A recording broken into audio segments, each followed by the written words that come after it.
Hola a todos, ya comparto mi pantalla.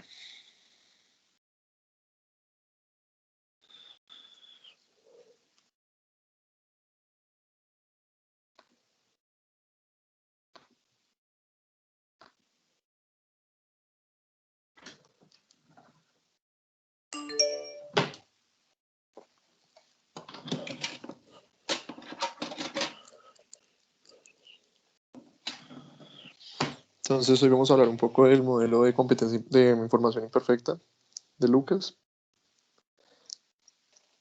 y vamos a plantear las ecuaciones y hacer ejercicios de parcial pasado.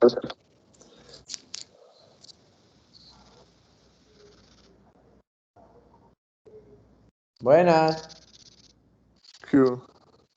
¿Se me escucha? Sí, señor. Sí. Listo. Entonces, bueno, comenzamos con la monitoría de hoy. Como ya dije, vamos a ver lo de modelos de información imperfecta. Entonces, pues la monitoría 9.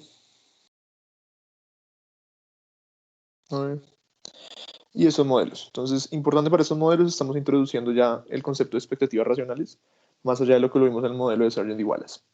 Entonces, aquí, como ya lo vieron en clase, como seguramente lo van a ver en las próximas clases, hay varias islas, cada una tiene un productor. Pueden pensarlo como ese modelo de Robinson Crusoe con varias personas, en los cuales cada productor reconoce el precio de su producto, pero no puede caracterizar el nivel agregado de precios. Entonces, ahí es donde está la información imperfecta. Entonces, primero que todo, la función de cada productor, la función de oferta del productor I en el tiempo T, va a ser igual a un parámetro B, que ya nos va a parecer importante, a la diferencia entre el precio de su producto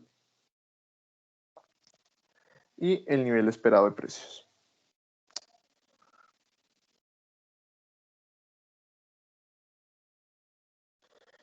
Este término que estoy poniendo acá, simplemente estoy diciendo el nivel esperado de precios dado el conjunto de información en el tiempo T. O sea, toda la información que tenga disponible en el tiempo T, a su vez su propio precio. Entonces, el productor antes de producir va a tener una expectativa del precio, del nivel general de precios, que a su vez también está relacionada con su propio precio. Entonces él va a ver su propio precio y tiene en cuenta los valores pasados, la historia del nivel agregado de precios, pero no lo puede ver en el mismo momento.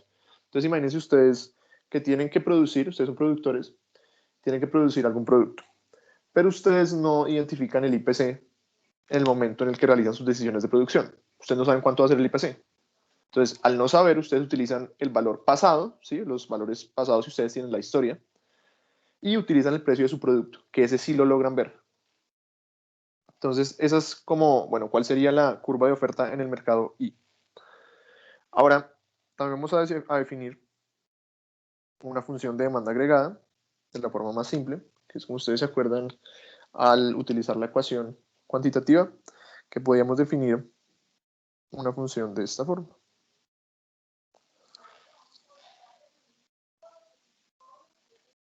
Simplemente estamos diciendo, si ustedes se acuerdan cuál es la ecuación cuantitativa, que M por B tiene que ser igual a P por Y.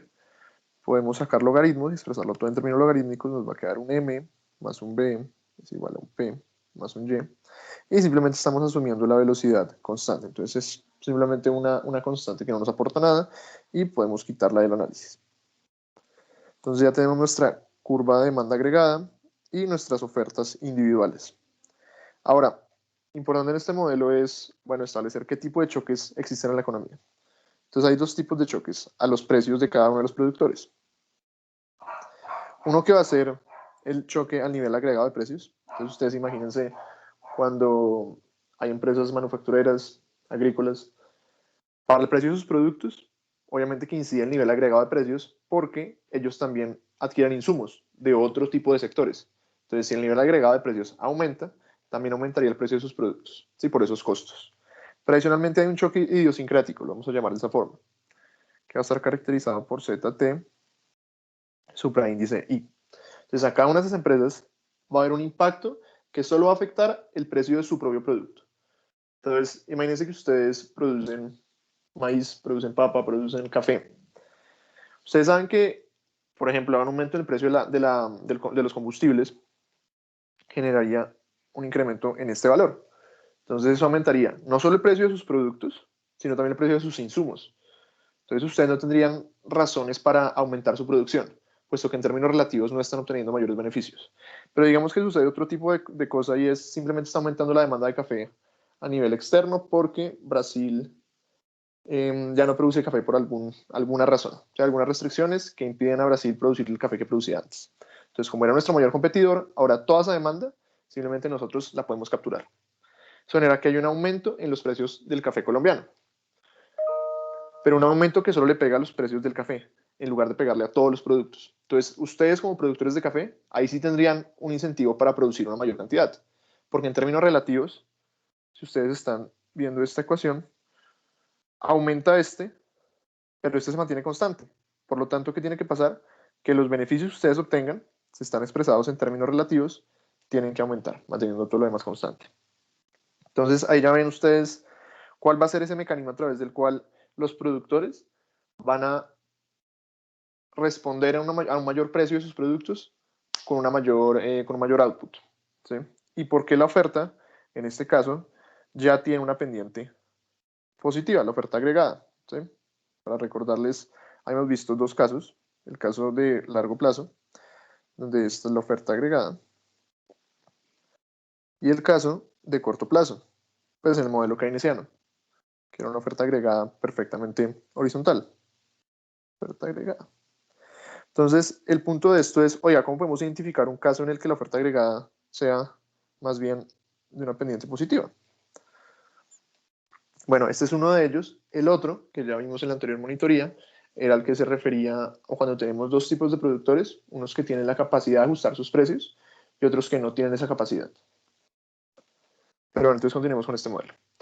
Entonces, importante, ZTI tiene una distribución, vamos a decir que es simplemente normal,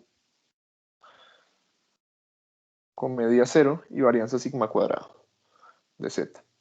¿Sí? Entonces decimos que esto es ruido blanco. Y la pregunta es, bueno, como siempre, y como se pone el modelo de Sargent, igual es el problema. ¿Cuál era? El problema era en los valores esperados. Esos términos son incómodos y debemos de quitarlos para expresar todo en términos de valores corrientes. Entonces, ¿qué es esto? Bueno, aquí vamos a hablar de un concepto que se llama pues la estimación bayesiana, que pues no se lo ven de aprender como tan a profundidad, simplemente es para que identifiquen qué es lo que está haciendo el productor en este modelo y cómo es que él, ya saben, él no observa el nivel general de precios al tomar sus decisiones, él solo observa el precio de su producto. Entonces el productor de café no tiene ni idea de cuánto es el IPC o el IPP y solo ve cuánto cuesta el saco de café. Entonces él va a usar ese saco de café, él va a usar el precio de ese saco de café para decir, ah, listo, aquí yo estoy viendo que mi precio con respecto al nivel general de precios, cómo se comporta, yo cómo estoy con respecto a esto, está aumentando, está disminuyendo, y así yo voy a decidir cuánto más voy a producir. Entonces, ¿cómo se calcula eso? Simplemente va a ser un promedio ponderado de el valor esperado que yo tengo de PT en el conjunto de información T, que esto lo pueden simplemente representar como el valor esperado en T-1 de PT. ¿Y cuál es eso? Simplemente estamos diciendo, oiga, ¿cuál es el valor esperado que yo tengo del nivel de precios? Entonces ahí yo me voy a la media. ¿A la media qué? A la media muestral que yo tengo. Simplemente de esa forma. Entonces, al tener yo esta media muestral, ¿sí? ¿Cuál es el valor esperado antes de yo ver mi precio? Simplemente cojo el de ayer, cojo el de hace un año y calculo un promedio. Más teta, que ya les voy a escribir que va a ser teta, por el nivel, por el precio de mi producto. Entonces, estamos aquí viendo que lo que yo espere del nivel general de precios, ¿sí? ¿Qué es lo que es teta? Dime. Ya lo voy a poner. Okay. Listo, entonces, pues teta es simplemente ese ponderador que va a estar dado por ese término. Va a ser el ratio entre la varianza del nivel general de precios con respecto a la varianza de esos dos choques que tenemos. Entonces, aquí lo importante es cuál es ese posterior mean, o sea, esa media posterior. Con ese que estimamos bayesianos tenemos un prior y un posterior. Entonces, la idea es yo utilizar información nueva para actualizar lo que ya creo. Entonces, yo creo esto. Yo creo esto antes de ver mi precio. Yo no sé el precio del café hoy, sé el nivel general de precios, lo sé de ayer, de anteayer, pero no lo sé de hoy. Y yo hoy, por la mañana, recibo el precio del café. Entonces, yo voy a actualizar lo que ya tenía el nivel general de precios con el precio del café que recibí hoy. Entonces, ¿cuál es la idea? Yo cómo voy a utilizar, acuérdense que ustedes solo van a ver el precio de su producto. Entonces, ustedes de ello van a tener que, a través de esa señal, ustedes van a tener que inferir, bueno, aumento el precio de mi producto. ¿Esto qué significa? Que aumentó el nivel general de precios, y está sucediendo que esto aumenta y esto aumenta, por lo tanto, pues da lo mismo. No tengo ganancias en términos relativos y no tengo incentivos para producir más. O está sucediendo que el choque es más bien a Z y solo está aumentando el precio de mi producto, pero no el nivel agregado de precios. Entonces, ahí sí tengo incentivos para producir más porque el precio relativo ha aumentado. ¿Sí? Entonces, en términos de canastas de bienes, si yo antes decía que una libra de café costaba, no sé, 5 canastas de bienes, ahorita van a ser 6 canastas de bienes. Yo tengo incentivos para producir más café. Entonces, eso es lo que ustedes tienen que pensar, o la intuición es esa, básicamente. Ustedes reciben una señal y tienen que incorporar esa señal a las expectativas que ya tienen. Ahora, este término, ¿por qué es clave? Supongamos que z cuadrado de z es muy pequeño. Digamos que esto es 0. ¿Sí? ¿Eso qué quiere decir? Si nos estamos diciendo que nosotros al calcular la desviación estándar de esos choques idiosincráticos, notamos que no se genera ningún choque, los choques no cambian, no está generándose, o sea, esto es una constante. Este ZT es una constante, entonces no va a cambiar. Entonces, si yo veo que mi precio está cambiando, ¿eso qué quiere decir? Si yo veo que mi precio está cambiando, eso quiere decir que todo se debe a aumentos en el nivel general de precios, ante los cuales yo no voy a actuar, porque estaremos diciendo que, claro, el precio aumentó en 5, pero el nivel agregado aumentó en 5, pues no hay ganancias en términos relativos.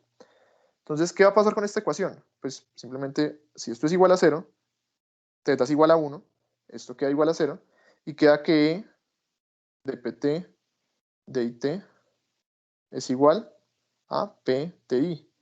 Y ahora reemplacemos esta ecuación aquí. ¿Y esto cómo nos queda? Que esto es igual a PTI. ¿Y qué significa? Que el producto es igual a 0. No piensen que el producto es igual a 0 en el sentido de que yo no voy a producir nada, sino que este modelo lo que me está diciendo es, imagínense que tienen aquí un nivel natural de producto. Imagínense. Lo único que me está diciendo es cómo va a ser la pendiente. Eso es lo que queremos ver.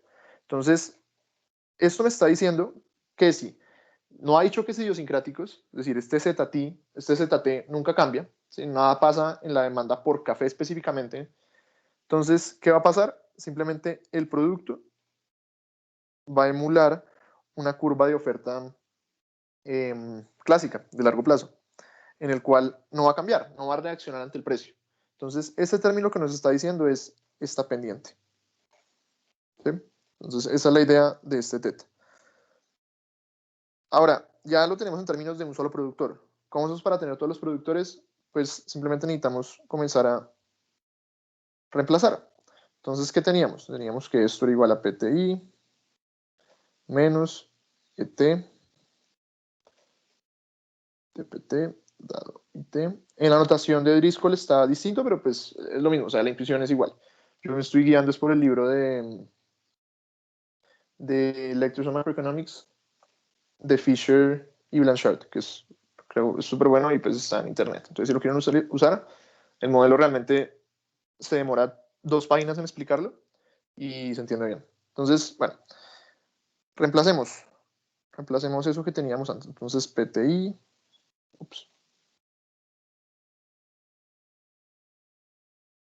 menos el L de esto. ¿Pero cuánto nos daba? Eso era 1 menos θ por LT de PT dado IT. Aquí la diferencia, ¿cuál es? Acuérdense, de que aquí yo no estoy incorporando mi precio. En el estimador bayesiano, en el posterior, yo sí incorporo mi precio. Esa es la nueva información con la que yo actualizo mis expectativas. Esto es simplemente la media muestral histórica y ya. Entonces, bueno, vamos reemplazando más teta PTI. Y esto nos queda igual a T por B por 1 menos teta por PI menos LT de PT, ¿cierto? Solo reemplacé y listo. Y ahora voy a sumar en todos los PIs. ¿Para qué? Para de esta forma obtener precisamente la curva de oferta agregada. Beta menos teta por PT menos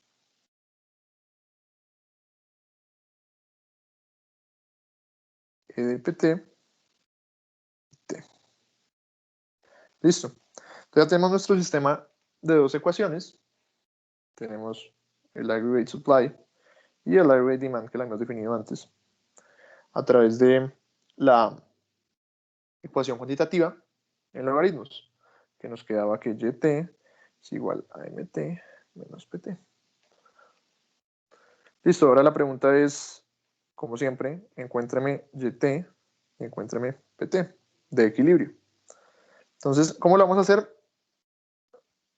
Hagámoslo de esta forma. Entonces, primero vamos a definir beta como B de sigma cuadrado Z sobre sigma cuadrado P más sigma cuadrado Z. ¿Qué es beta? Pues beta es simplemente B por 1 menos teta. ¿Sí? Este término para dejarlo como una constante y no complicarme ahí. Entonces, ¿cómo quedan las curvas? Pues de la misma forma, queda beta por PT menos E de PT y T. Y queda YT, MT menos PT. Listo. Entonces, ¿ahora qué tenemos que hacer? Pues sencillamente hagamos esto. Pasemos el precio de la demanda agregada al otro lado. Y escribámoslo así. Entonces, que PT igual a YT menos, perdón, igual a MT menos YT. Menos YT. Y saquemos el valor esperado. Hagamos esto. ET de IT es igual a ¿cuánto? A IT. Esto simplemente estoy diciendo que en el conjunto de información en el tiempo T, no es más.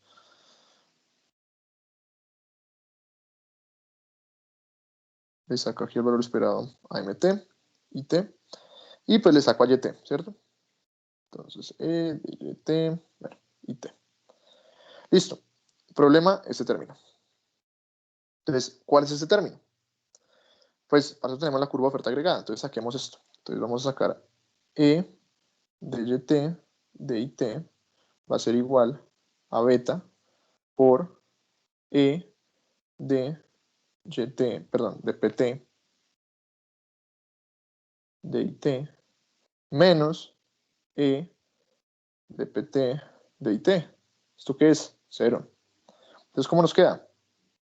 Pues que esto es 0 y nos va a quedar a final de cuentas que YT es igual a beta por P, pero ¿cuánto es P? MT menos YT menos LT de MT y T. Listo, pasemos el ya al otro lado. YT es igual a B 1 más beta por MT menos E de MT y T. Listo. Y lo último, PT, ¿cuánto es? Entonces simplemente PT lo sacamos con la ecuación de demanda agregada. Entonces va a quedar MT menos el beta, 1 más beta por el MT menos ET y T. Y ahí haciendo el álgebra simplemente se nos van los MTs, pues que están acompañados con el beta, y el modelo va a quedar de esta forma. Beta más beta por MT menos E de MT T y PT igual a beta de MT T más M, porque estamos en negativo acá. Ups. Estamos multiplicando por un negativo, negativo por negativo.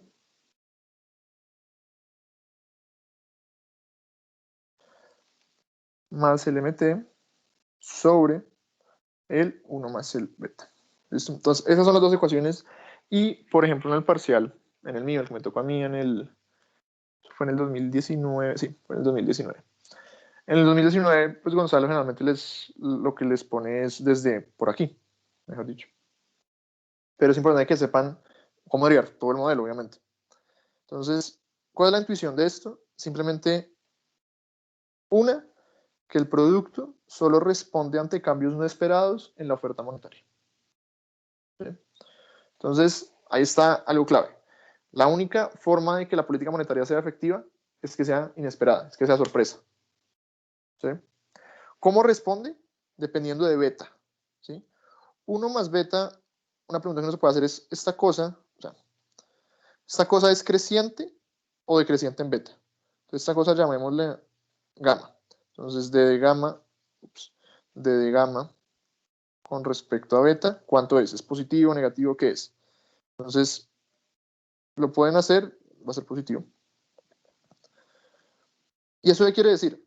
¿Beta qué es? Pues volvemos otra vez a ver qué es beta. Sigma cuadrado. Acuérdense que este b chiquito es positivo, de z, sobre sigma cuadrado p, sobre sigma cuadrado z. ¿Eso qué quiere decir? Que yo aquí estoy viendo es más que todo es la pendiente de la oferta agregada. ¿Sí? O el... Bueno, realmente la pendiente la veía, era aquí.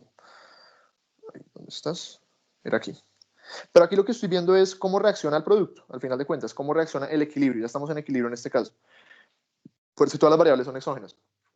Entonces la idea es, si son mayores, si la variación de los choques idiosincráticos, de los choques a la demanda relativa, que son a los que yo quiero responder si soy un productor, es mayor relativa a la suma de las variaciones, es decir, cuál es el peso que tiene esta variación sobre las variaciones totales que se pueden generar sobre el nivel de precios, significa que yo voy a responder más. Eso significa que ante un aumento en el nivel de precios, ante un aumento en el precio mío, que yo no veo el nivel de precios, sino que tengo que ver el precio mío y de ahí a inferir el nivel de precios, entonces yo voy a reaccionar más en términos de producto. ¿Sí? Esa es la intuición de esta ecuación. Es yo, dependiendo de qué tan variable sea una u otra cosa, entonces piénselo. Si estamos en una economía donde la demanda agregada es bastante volátil, ¿sí? Donde las políticas de estabilización generan que la economía, por alguna razón, cambie demasiado en términos de precio, esta sigma cuadrado de P va a ser muy alto relativo al sigma cuadrado de Z. Entonces, ¿qué va a hacer el productor individual? El productor individual va a inferir que los aumentos en el precio de su producto simplemente se deben a aumentos en el nivel general de precios y no va a tener incentivos para aumentar la cantidad de bienes y servicios que lleva al mercado. ¿Sí? Entonces, eso es el punto clave de este modelo. Entonces, Una sí, cosa, dime. ahí, pues entonces ahí el aumento de precios se da solo por el lado de la demanda de bienes y servicios, no se da por el lado de, pues, de la plata, de la LIM. Sí, exacto. O sea, aquí lo que tenemos es decir, digamos, estamos aquí con una oferta agregada a ese. O no, quitemos esto para que quede más fácil. Demanda agregada, ¿cierto? Entonces, la demanda agregada es la que me va a determinar el precio en este modelo. ¿Sí? Entonces, lo que me está diciendo es que la forma de la oferta agregada, la forma, si yo no sé cómo es la forma va a depender básicamente de la volatilidad de precios. Si hay mucha volatilidad, la forma va a ser así. Si hay menos volatilidad, va a ser así. Y si no hay volatilidad, va a ser así. Sí, ya tenemos los tres casos súper claros que habíamos visto en macro como intermedio, que era, si la volatilidad de precios es muy alta, resulta que la oferta agregada va a ser completamente vertical. ¿Por qué? Por este término.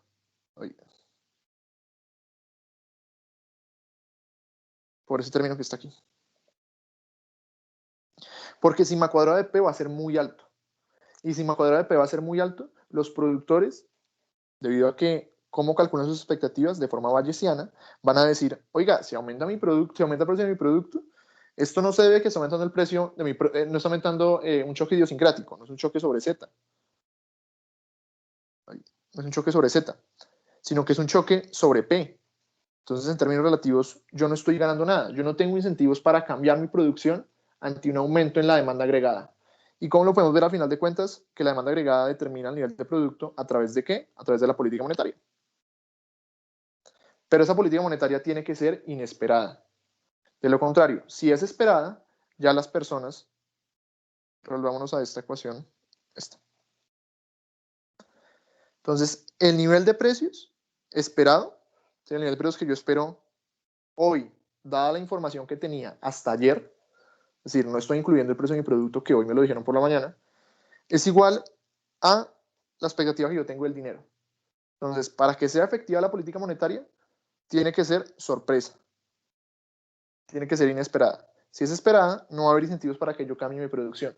¿Por qué? Porque si es esperada, significa que ese aumento en la oferta monetaria, yo ya sé que es aumento en el nivel de precios.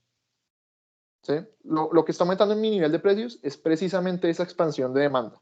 Expansión de demanda que sería como una política monetaria expansiva. ¿Sí? El modelo ISLM, que pues obviamente estamos hablando de aquí la LM, aquí la IS, y tenemos una monetaria expansiva, nos llevaría hasta acá. Pero la idea cuál es precisamente decir, oiga, si yo sé que el choque de demanda, ¿sí? Que el aumento, que yo estoy viendo que los precios están aumentando, y yo sé que se debe a que imprimieron más plata, yo no voy a tener incentivos para producir una mayor cantidad. Precisamente porque no hay un cambio en los precios relativos. A mí como productor me importan los precios relativos.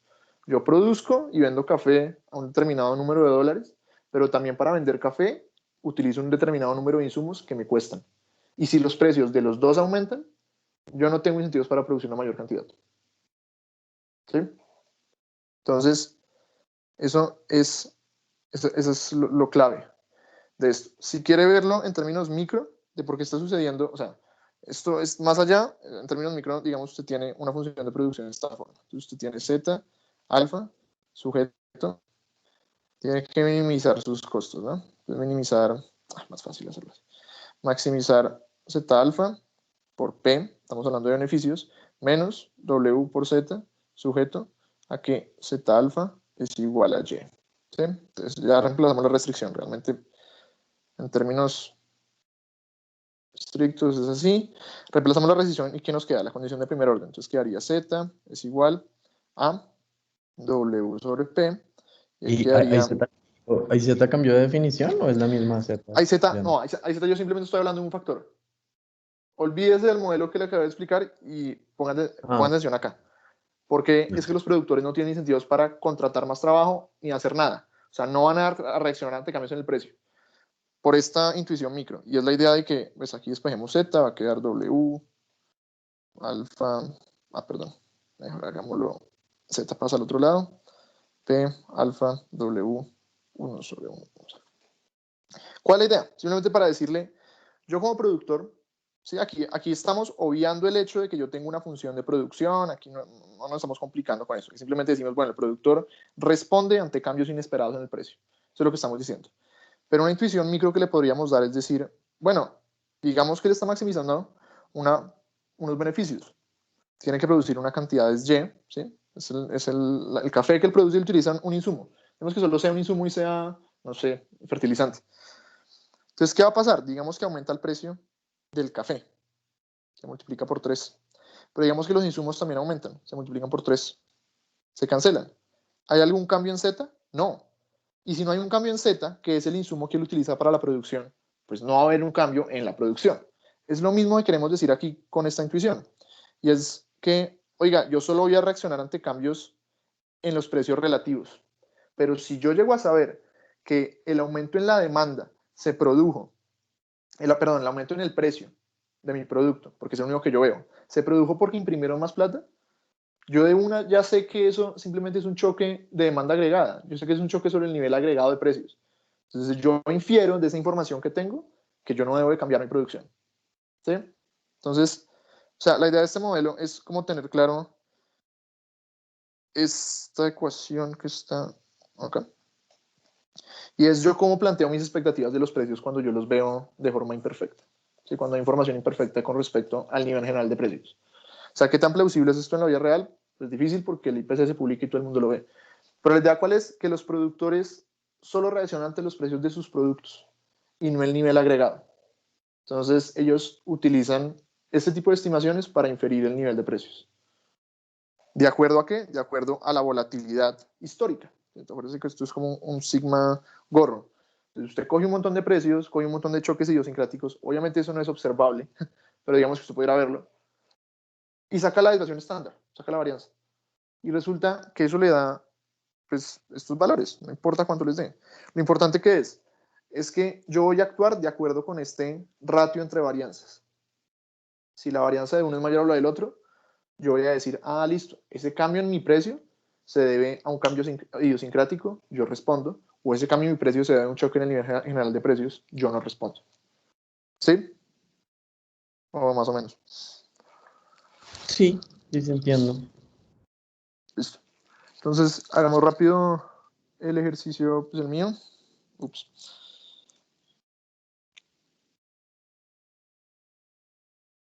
Entonces, sí, o sea, teórico para llevar solamente, yo no sé si ya lo han visto, pero lo van a ver mucho mejor en términos teóricos. Pero es eso, es la idea de cómo es que se responde solo ante choques monetarios no previstos. ¿Sí? Porque si son previstos, la gente ya cambiará sus expectativas y al cambiarlas, lo que estará haciendo simplemente es ajustarse. Entonces, se ajustará al nivel de precios, pero no se ajustará al producto. O sea, acuérdense que en este tipo de modelos siempre tenemos dos fuerzas. Una que es o ajusto precios o ajusto producto. ¿Qué determina la eficacia de la política monetaria, de la política fiscal? Es que yo ajuste precisamente producto. Entonces, es un supuesto súper importante del modelo keynesiano tradicional. Y es que la oferta agregada es así. Eso quiere decir que cualquier choque de demanda agregada, todo se me ajusta a través del producto. Ahora, si los precios son completamente flexibles y aumenta, digamos, yo aumento el gasto, eso generará un aumento en el nivel de precios, pero no cambiará el nivel de producto que se tenga en la economía. Entonces ahí lo clave es lo que se cuestiona es la efectividad de la política de estabilización macroeconómica. ¿Sí? Que es lo mismo que decían los clásicos frente a, oiga, no importa lo que usted haga con la demanda, es la oferta la que la determina, que es por lo que dicen que se llama la ley de Say. Pero bueno, entonces en el parcial que voy a hacer es el 2019-3, el primer punto. Entonces dice, supone el comportamiento de la economía está escrito por el siguiente sistema de ecuaciones, demanda y oferta agregadas. Entonces, esto simplemente es la notación que pues utiliza Driscoll y Gonzalo. A mí me gusta más la de este libro, pero pues es lo mismo, eso no tiene nada. Pero bueno, entonces esto es igual a la demanda agregada. Y nos dan la ecuación de la oferta agregada. Ya no la dan, o sea, ni siquiera tenemos que derivarla.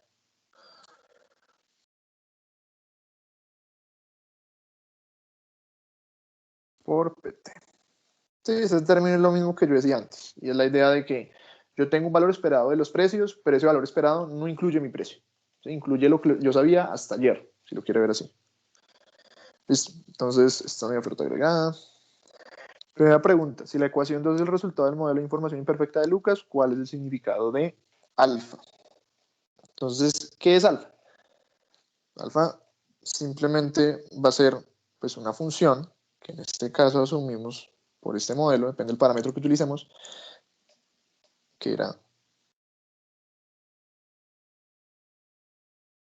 sigma cuadrado de P más sigma cuadrado de Z.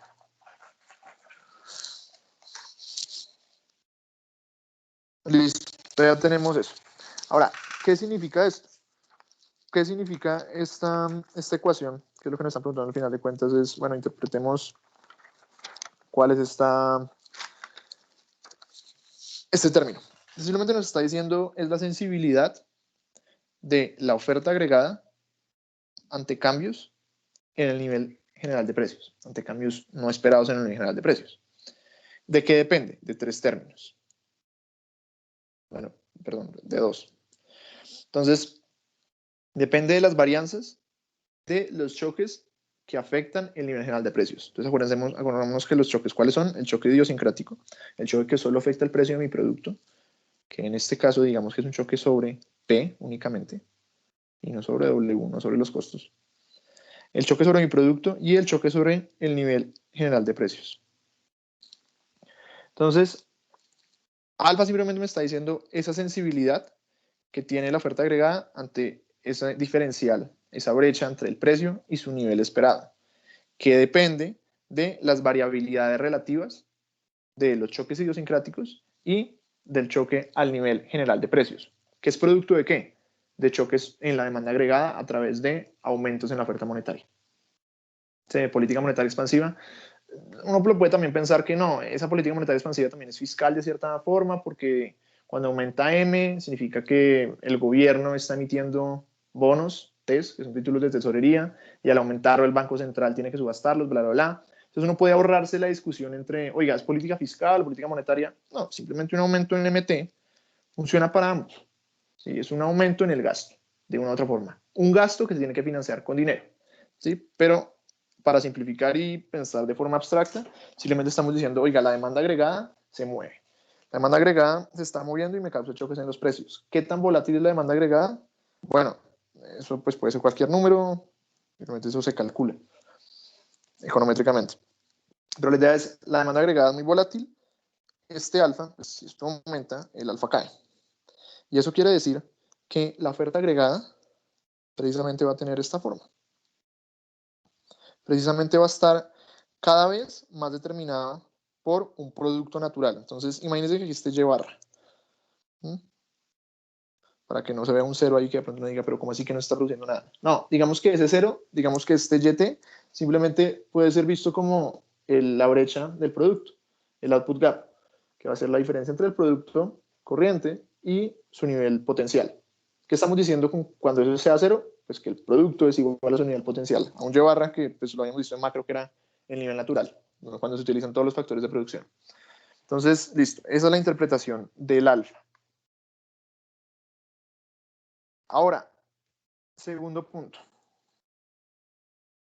Supongo que la autoridad monetaria aplica la siguiente regla para la oferta monetaria. Entonces decimos, nos están diciendo, bueno, ¿cómo evoluciona la oferta monetaria? Entonces, esto es una caminata, no sé si usted ha visto, pues, econometría, pues, una caminata aleatoria con intercepto. ¿Sí? ¿Eso qué quiere decir? Simplemente que si usted hace la gráfica de esto, ¿cómo se vería? Sería una vaina como acá, digamos, este es M barra, y sería una cosa así, en el tiempo. Entonces, lo que estamos diciendo ahí es para simplificar las cosas y es decir, una forma funcional de cómo se comporta la oferta monetaria. Simplemente es eso. Entonces, listo. Donde UT es un choque no anticipado de la oferta monetaria, estamos diciendo que su valor esperado, o sea, yo no lo puedo predecir. O sea, si lo puedo predecir, lo mejor que lo puedo decir es que sea igual a cero. Es igual a cero. Y M barra es conocido por los agentes. Entonces, yo conozco M barra. En este caso, tienen los choques anticipados en la cantidad de dinero, es decir, cambios en M efectos reales. Entonces, ¿cuál es la pregunta? Cambios en M, o sea, delta M, ¿tienen efectos reales? ¿Qué quiere decir que tengan efectos reales? Simplemente que el producto efectivamente sí cambie. Entonces, por ejemplo, aquí diríamos que choques anticipados, ya sabemos que no tiene efecto real, no tiene ningún efecto real, porque si es anticipado, MT es igual a su expectativa y esta parte cero. Entonces no tendría ningún efecto sobre el producto. Pero bueno, entonces veamos. Veamos YT. Entonces, ¿YT qué es? Entonces podríamos ver a sacarlo todo, bla, bla, bla, pero pues va a dar lo mismo. Simplemente va a ser el 1 más el alfa por el PT menos, perdón, por el MT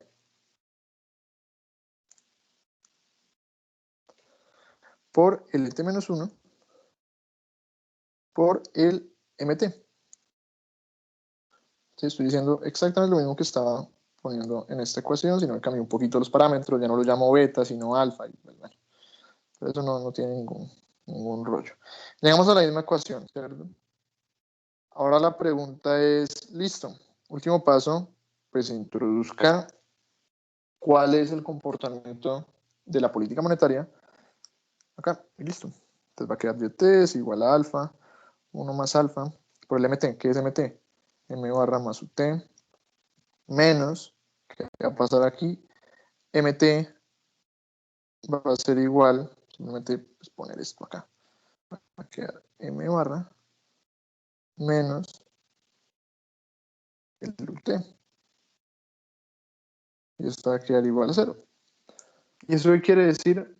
Pues simplemente que cambios anticipados en la cantidad de dinero, cambios en M barra, no van a tener ningún efecto en términos reales, sino que todo se va a ver absorbido. Ah, perdón, aquí yo tuve un errorcito.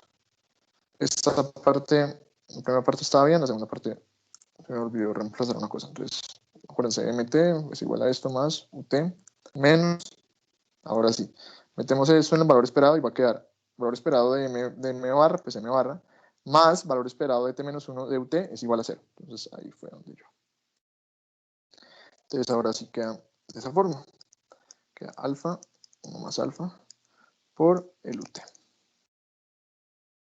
Entonces, ¿qué nos está diciendo esto? Que cambios anticipados no están teniendo un efecto. Solo los cambios no anticipados, ¿sí? Solo el componente estocástico, el componente azaroso, va a tener efectos reales. Y eso es. ¿Alguna duda o algo? ¿De dónde salió el M barra que está en el último YT? Yo me quedaría ¿Dónde solo aquí? con, sí, en la conclusión yo me Listo. quedaría solo con alfa sobre 1 más alfa UT, pero el M barra de arriba, ¿de dónde salió? ¿Te refieres a este M barra que está acá? ¿O a Sí, cuál? Ah, pues, a eso, no, sí. pues esto. No, Ah, ok. no, sí. Listo, es que así. Y con el precio pues hacemos lo mismo. Y ahí va a quedar una ecuación, la verdad no importa que quede, pero el hecho es que no tiene efectos reales. Si la parte anticipada no tiene efectos reales, ya lo sabíamos desde esta ecuación. Entonces es importante que en el modelo a veces usted tiene que saber la respuesta antes de resolver los numeritos, porque es cuando uno se enreda. Ya no tiene que saberla más o menos. Y lo que habíamos visto es que precisamente no iba a tener ningún efecto real, porque era esperado. ¿Sí? El componente esperado no va a afectar el producto, porque si es esperado, yo sé que me está afectando el nivel de precios. Y si me afecta el nivel de precios, yo sé que no tengo por qué reaccionar porque el precio relativo no está cambiando. ¿Sí? Entonces, ya para concluir, pensemos en cómo sería la estructura que uno... ¿Sí? No, no, no, todo bien, sí, sí. Vale. Como la estructura que uno debe tener, ¿cierto? Entonces, ya tenemos la oferta agregada, ya tenemos eso. Entonces, en primer lugar, ¿cuál es? O sea, identificar YT, ¿sí? YT, no, mentiras, pongámoslo mejor así. Identificar a S y a D. ¿Sí? Entonces, identificar las dos, la oferta y demanda agregada. Dos, reemplazar cualquier proceso.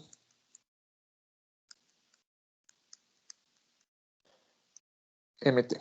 ¿Sí? Eso puede ser cualquier cosa. Aquí estamos diciendo que la oferta monetaria se comporta de esta forma. Se comporta de esta forma. Pero se puede comportar también de esta forma.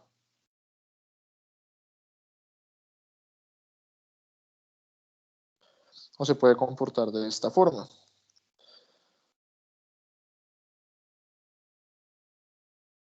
¿Sí? Entonces depende del proceso que se siga esta serie de tiempo.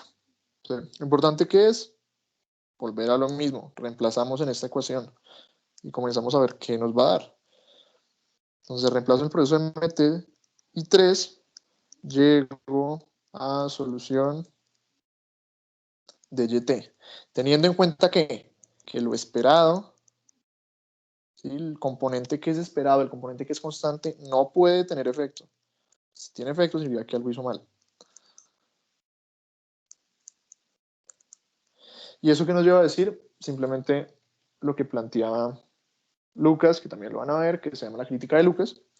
Con este modelo se puede también ver, no nos alcanza el tiempo para verlo, pero simplemente es cómo la política monetaria asume parámetros constantes, perdón, cómo la política macroeconómica, en términos generales, asume parámetros constantes cuando realmente no lo son, cuando los parámetros son invariantes en política, cuando realmente son variantes en política. Entonces, lo que quiere decir esa crítica simplemente es, usted toma decisiones, imagínese la curva y ese, usted toma decisiones, bueno, hacemos esto así, toma decisiones teniendo una cierta forma funcional, tiene una estructura. Ahora, lo que está sucediendo aquí, lo que nos muestra este modelo, es que la forma en la que esas decisiones impacten a la economía va a depender mucho de las creencias de las personas. Entonces, los parámetros de los modelos no van a ser invariantes en política. Entonces, imagínense una función de consumo keynesiana, que era una cosa como así. La crítica de Lucas, que lo van a ver en clase cómo se prueba con, con una aplicación corta de este modelo, es cuando uno genera cierta política, uno estima esta ecuación con un modelo de por mínimos cuadrados ordinarios, saca esto. La idea que es que esta relación se va a mantener constante en el tiempo. Es decir, usted va a estimar estas vainas y que siempre van a ser iguales. Claro, puede cambiar los valores de las variables, de los regresores, pero siempre van a ser iguales los parámetros. Ahora, lo que está diciendo Lucas es que si yo cambio los impuestos, algo va a suceder con los agentes que cambien sus expectativas. Y al cambiar sus expectativas, cambian la estructura de las cosas. Es decir, que los parámetros estructurales no son invariantes en política. Y por lo tanto, y ahí es cuando ya vamos a ver en la última parte de la clase, van a ver los modelos DSG, que son modelos que tienen en cuenta expectativas y cómo es que la política monetaria y la política fiscal pueden afectar los parámetros estructurales y las creencias de las personas. Entonces, no sé si tenga alguna duda de algún otro modelo o algo. No, muchas gracias. Ah, listo. Entonces, pues, me escriben y por cualquier duda. Bueno, Vale, gracias. listo. Buen día. Chao.